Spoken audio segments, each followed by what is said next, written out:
नमस्कार दोस्तों, मैं हूं सुधीर यादव।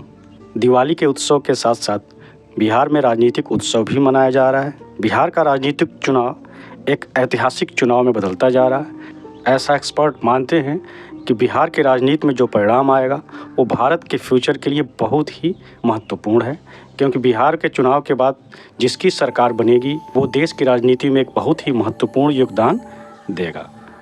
इसलिए ज़रूरी है हम सभी के लिए कि हम राजनीति को अच्छी तरह से समझें, न सिर्फ समझें बल्कि एक अपनी राय भी कायम करें और सभी पार्टियों के अंतर को समझें कि किन पार्टी की क्या आइडियोलॉजी है, क्या उसके एजेंडे हैं, क्या उसके कार्यक्रम हैं और क्या उसकी प्लानिंग है और वो किस तरह देश को आगे बढ़ा सकती है। ये समझना सभी के लिए बहुत ज़रूरी है, चाहे वो बच्चा हो, बूढ़ा हो, युवा हो, महिला हो, लड़की हो, सभी के लिए राजनीति को समझना बहुत ज़रूरी है, क्योंकि सबसे ज़्यादा हमें कोई चीज़ प्रभावित करती है तो वो है राजनीति।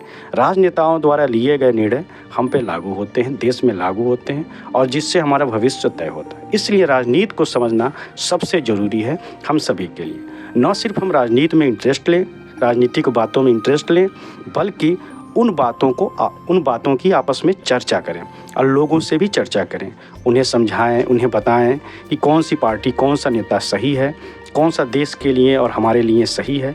इन सब बातों की चर्चा होनी चाहिए। हाँ, विवाद तो तब खड़ा होता है जब हम अपनी बातों को दूसरों पे थोपते हैं। अपनी बातों को दूसरों पे थोपिए मत, बस चर्चा कीजिए, उन्हें राजनीतिक रूप से जागरूक कीजिए, क्योंकि दुनिया में सबसे कम राजनीतिक शिक्षा भारतीयों में पाई जाती है, जिन्हें सरकार की पॉलिसी की, सरकार के प्लानिंग के, सरकार के उद्देश्यों के बारे में कोई जानकारी नहीं होती है। अधिकतर लोग तो ये कहते हैं कि हमें सरकार से क्या लेना है, कौन हमें रोजी रोटी वो दे रही है, लेकिन ये बात गलत है। सरकार ही हमें रोजी रोटी देती है। सरकार ही वो इंफ्रास्ट्रक्चर तैयार करती है जिसमें हम अच्छी आमदनी, अच्छे जीवन और अच्छी शिक्षा, अच्छे स्वास्थ्य को पा सकें। इसलिए ज़रूरी है कि हम राजनीति में इंटरेस्ट लें, राजनीतिक बातों पे चर्चा करें, राजनीति को अच्छी तरह समझें।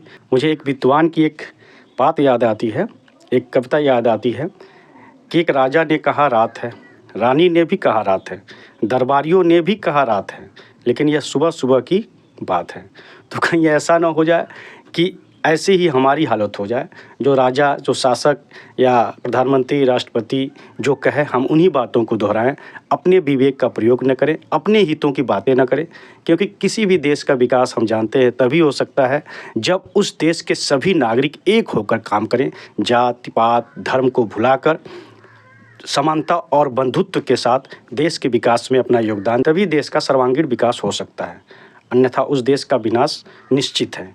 इसलिए ज़रूरी है, समावेशी विकास के लिए ज़रूरी है कि हम राजनीति को अच्छी तरह समझें और दूसरों को समझाएं, ताकि वो अपने मत का सही प्रयोग कर सकें तथा एक अच्छी सरकार को चुनें जो सबको साथ लेके चले और देश को आगे बढ़ाए। Thank you very much.